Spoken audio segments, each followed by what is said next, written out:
이 아이처럼 그 일기책을 쓴다는 것, 이것은 바로 독자를 생각하고 쓰는 거거든요. 그래서 부모님들은 독자가 되어주시면 좋겠습니다. 검사하는 사람이 아니라 독자가 되어주는 거죠. 그러니까 독자가 있으면 누구나 진지하게 좀 생각을 해요. 이런 표현이 맞을까? 내가 이렇게 쓰면 설득이 될까?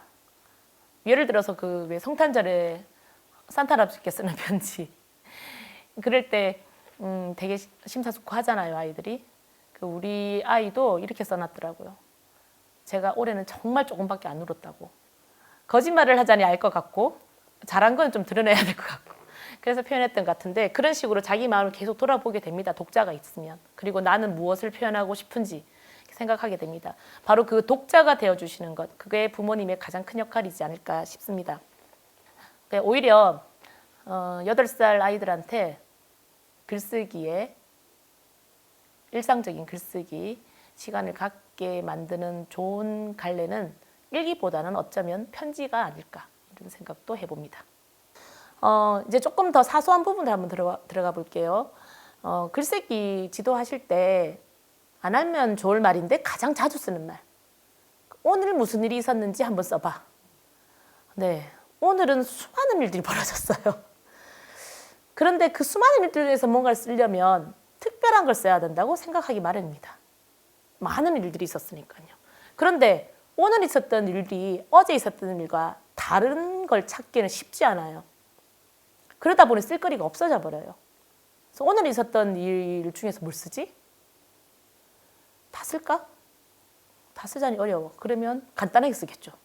그래서 뭐 밥 먹었고 공부했고 학원 갔고 집에 왔고 지금 쓰고 있고 이렇게 정리되는 경우가 상당히 많아요.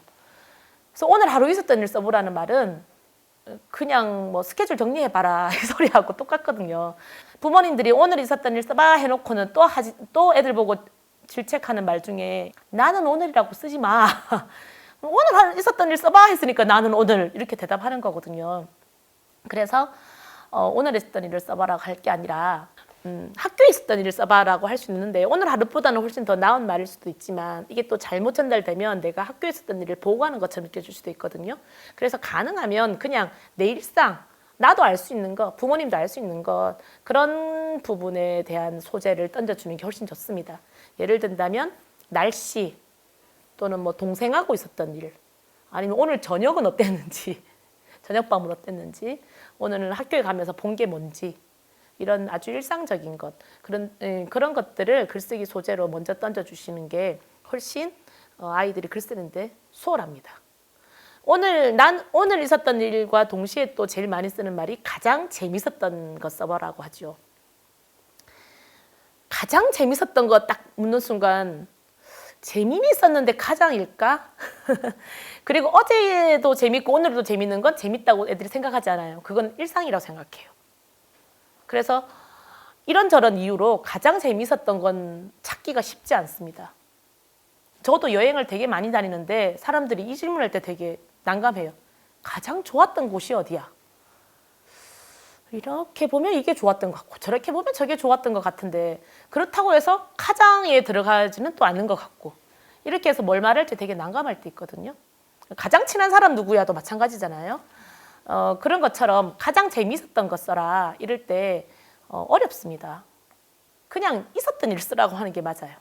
그냥 오늘 본 거 쓰라고 하고 오늘 들은 거 쓰라 하고 이렇게 들었던 거, 본 것, 겪은 것, 한 것 이런 걸 쓰는 게 쓸거리인 거지 가장 기억에 남고 가장 재밌고 가장 화났고 이런 건 그냥 한 해를 돌아볼 때 뭐 이럴 때 잠깐 쓰는 어떤 특별한 소재인 거지 날마다 쓰는 일기의 주제로서는 전혀 적합하지 않다고 생각을 합니다. 그래서 부모님들이 하는 부모님들은 친절하게 이제 이런 거 한번 써봤으면 좋겠어라고 하는 말로 아마 그런 말들을 하셨을 텐데 오히려 그런 말들이 그 아이들의 생각을 다치게 만들 때도 있거든요. 그래서 가장 재밌었던 것, 가장 기억에 남는 것, 오늘 하루 중에 이런 좀 막연한 말들을 삼가시고 그냥 눈에 보이는 것, 봤던 거, 들었던 거, 말했던 거 이런 것들을 쓰게 하면 좋을 것 같습니다.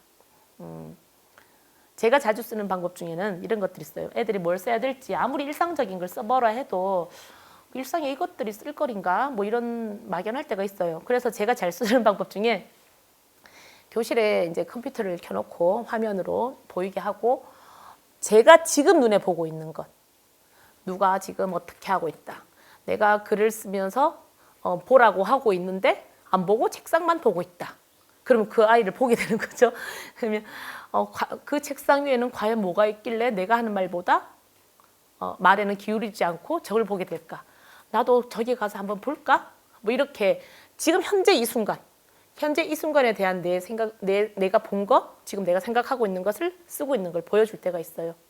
그렇게 하면 애들이 재미도 있을 뿐더러 지금 이게 지금 쓰는 거야? 이렇게 되는 거죠.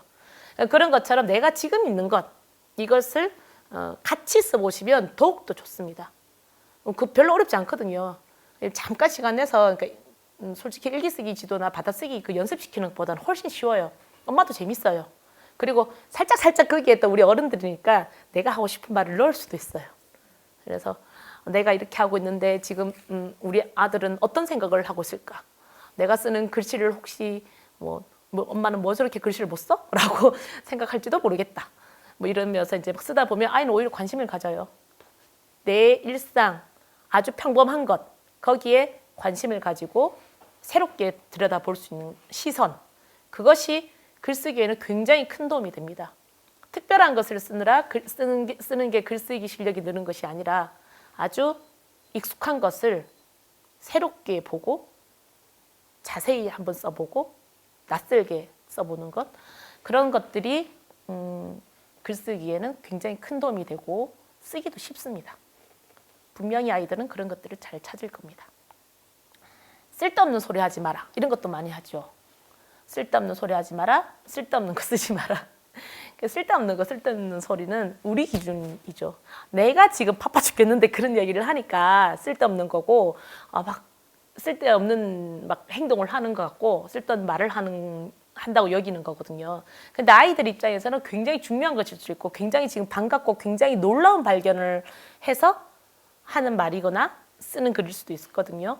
그래서 아이들이 쓰고자 하는 소재에 대해서 함부로 재단하지 말고 그냥 그런 생각을 하다니 하면서 놀라워 주시면 좋을 것 같아요. 우리가 사실 그런 걸 봐줄 여유가 없이 살아서 그 아이들에게 우리도 모르게 아이고 좀 쓸데없는 소리 하지 말라고 이제 좀 그만 좀 말하고 그냥 조용히 좀 있어 뭐라고 이렇게 말하는 경우가 많은데요. 그런 말들이 아이들은 자신의 생각, 자신의 발견 이런 것들이 보잘것없게 만들 수도 있거든요. 그래서 우리가 조금 그런 말은 조심해야 되지 않을까 이런 생각이 듭니다. 이렇게 제가 쭉 말씀드린 걸 보면 글쓰기에 직접적으로 연관되는 건 잘 없을 거예요. 글쓰기라는 것이 이렇게 문장을 어떻게 쓰는가, 주어와 서술어가 맞는가, 뭐 맞춤법이 맞는가, 앞뒤가 자연스러운가 이런 것을 가르치는 게 글쓰기의 시작도 아니고 그게 글쓰기를 잘하는 것도 아닙니다. 그건 그냥 조금 더 정확하게 잘 전달될 수 있도록 하는 이제 기능인 거죠. 근데 글쓰기를 진짜 잘하게 하거나 진짜 쉽게 하려면 조금 전에 말씀드린 것처럼 이 아이의 삶들을 바꿔나가는 것, 이 아이가 바라보는 세상의 시선, 방향 이런 것들을 새롭게 만들어주는 것, 그것을 격려해주는 것, 이런 것들이 그 아이의 생각을 키우게 만들고 쓰고 싶게 만들고 자신의 생각에 대해서 인정하고 그리고 뭐라고 해야 되죠? 그게 존중받는 느낌을 가져서 써도 되겠구나 하는 자신감을 키워주는 것, 이런 것들이 글을 쓰게 만들거든요.